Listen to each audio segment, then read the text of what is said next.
স্টলগুলোতে বিভিন্ন কৃষিপণ্যের পসরা সাজিয়ে বসেছেন উদ্যোক্তারা। ফল ফসলের পাশাপাশি জৈব কৃষির প্রতি উদ্বুদ্ধ করতে রয়েছে কম্পোস্ট সারও।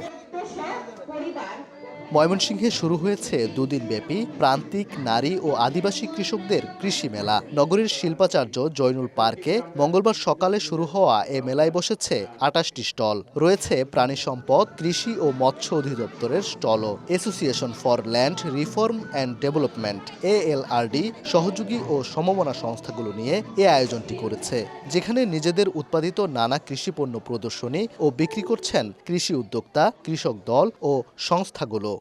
আমরা চাচ্ছি যে জৈব পদ্ধতিতে শাকসবজি এবং ফলমূল চাষ করার মাধ্যমে আমরা যেন নিরাপদ থাকতে পারি এবং যেন নিরাপদ খাদ্য খেয়ে যেন আমরা ভালো থাকতে পারি। আমরা ফসল করি, শাকসবজি করি, ভবিষ্যতে আমরা আরও সুন্দরভাবে চাষ করার জন্য এবং বিষমুক্ত এবং স্বাস্থ্যসম্মত শাকসবজি চাষ করার জন্য আমরা চেষ্টা করব। আমাদের নারী কৃষক দল আছে, তারা হচ্ছে নিরাপদ সবজি উৎপাদনের জন্য তাদেরকে উদ্বুদ্ধ করা হয় এবং তারা যেন তাদের নারী কৃষক হিসেবে স্বীকৃতি পায়, এই জন্য এখানে এসেছি এই মেলাতে। আমি খাবারের সাথে জড়িত আছি, আমি খাবারের ব্যবসা করি। কিছু কিছু পণ্য আছে যেটা আসলে একদম শহর কেন্দ্রিক কখনো আসে না বা আসলেও খুব কম। তো এই পণ্যগুলোর মাধ্যমে যারা দর্শনার্থী থাকবে তারা যেমন এই পণ্য সম্পর্কে জানবে, তেমনি আসলে এই পণ্যর যে স্বাদগুলা, সেই স্বাদগুলাও তারা নেওয়ার সুযোগ পাবে। আয়োজকরা জানান, যৌথ চাষাবাদ, কৃষি চর্চা ও জনসমবায়কে জনপরিসরে তুলে ধরার পাশাপাশি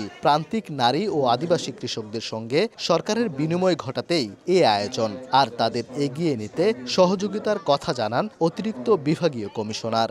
বড় ঋণ নিয়ে এই কাজ শুরু করেননি, নিজেদের সঞ্চয় দিয়ে শুরু করেছেন, কিন্তু এখন এটাকে বিস্তৃত করার জন্য ওনাদের ঋণ দরকার। ভূমি সেবা পেতে বা ওই বিভিন্ন ধরনের কৃষি ঋণ পেতে কিছু সমস্যা হয়, এগুলো কিভাবে সহজলভ্য করা যায় এবং নারী বান্ধব করা যায়, প্রান্তিক জনগোষ্ঠীর জন্য সহনশীল পর্যায়ে নিয়ে আসা যায়, এই চেষ্টাটা আমাদের সরকারের তরফ থেকে থাকবে।